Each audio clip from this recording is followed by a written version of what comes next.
get a state earned income tax credit that covers 190,000 low-income families. The disappointment in that was that it was not refundable, which means that it was a half a loaf. And I think what Delegate Plum is trying to do is finish the job and make it refundable, which would make it much better for families. At this point, I'd be, okay. Senator Favola has patroned a couple of our bills, and she's really been a fighter for them this year, so we'll give her the mic for a minute. Thank you, John. I'm sorry, I'm going to be speaking to the League of Women Voters at 11 o'clock. I guess it'll be 11:15 when I get there.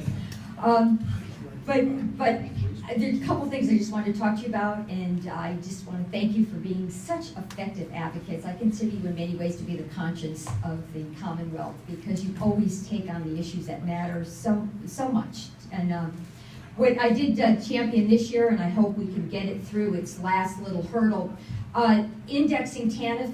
You know, that's a benefit program primarily for women and children.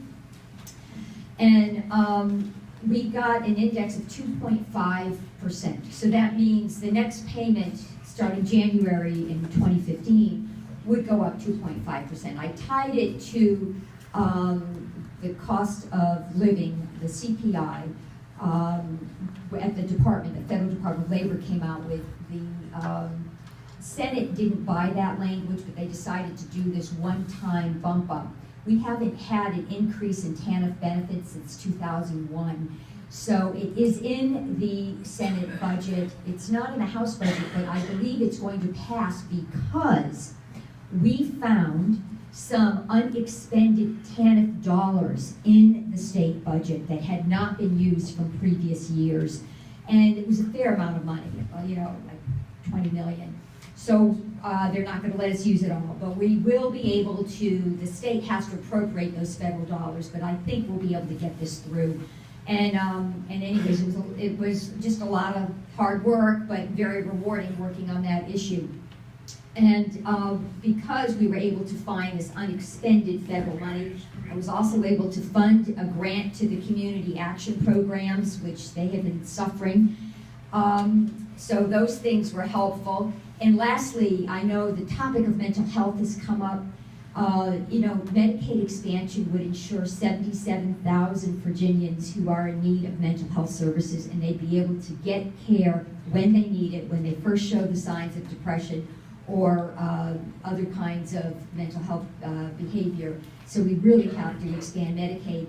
However, I did get funding in both the House and the Senate budgets to provide mental health services throughout the juvenile justice system in the state.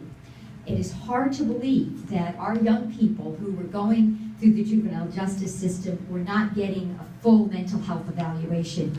I mean, the purpose of the juvenile justice system is to rehabilitate and to come up with a comprehensive plan for the youth, and we were not doing them justice. So I did get money in both budgets, and the service court units could either hire a mental health analyst or actually contract out, and I consider that to be a huge success.